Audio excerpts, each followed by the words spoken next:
যে করে তার পূর্বে বাই ব্যবহৃত হয় এবং যে যন্ত্রের দ্বারা করে তার পূর্বে উইথ বসে। তাহলে কোনো কাজ, কোনো ঘটনা যে করে তার পূর্বে বাই এবং যে যন্ত্র বা যেটা দ্বারা করা হয় তার পূর্বে উইথ প্রিপোজিশন বসে। যেমন আমরা যদি এক্সাম্পল দেখি, the dog was beaten by the boy with a stick.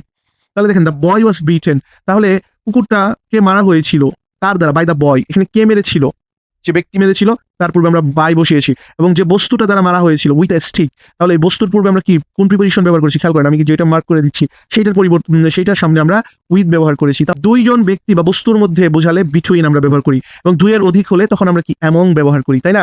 যেমন divide the mangoes between the two boys. দেখেন এখানে দুইজন ছেলের মধ্যে কি করতে বলেছে? কলাগুলো ভাগ করে দিতে বলেছে। তাহলে দুইজন ছেলে, এই জন্য আমরা বিটুইন ব্যবহার করেছি। Divide the bananas between the two boys. কিন্তু আমরা যদি এখানে বলতাম যে divide the bananas among the boys, among the boys মানে এখানে কি বুঝিয়েছে?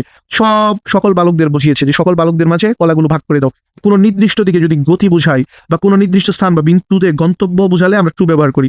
যেমন জিয়ান ইজ গোয়িং টু ঢাকা, জিয়ান is going to Dhaka. So আমরা ঢাকার দিকে যে গতি বা he is going to school, স্কুলের দিকে যে মানে কোনো এটা কি গন্তব্য, স্কুলের দিকে তার গতি যেটা বোঝাচ্ছে, নির্দিষ্ট দিকে যে গতি বোঝাচ্ছে, সেই ক্ষেত্রে আমরা কি বোঝাচ্ছি? আমরা টু ব্যবহার করতেছি।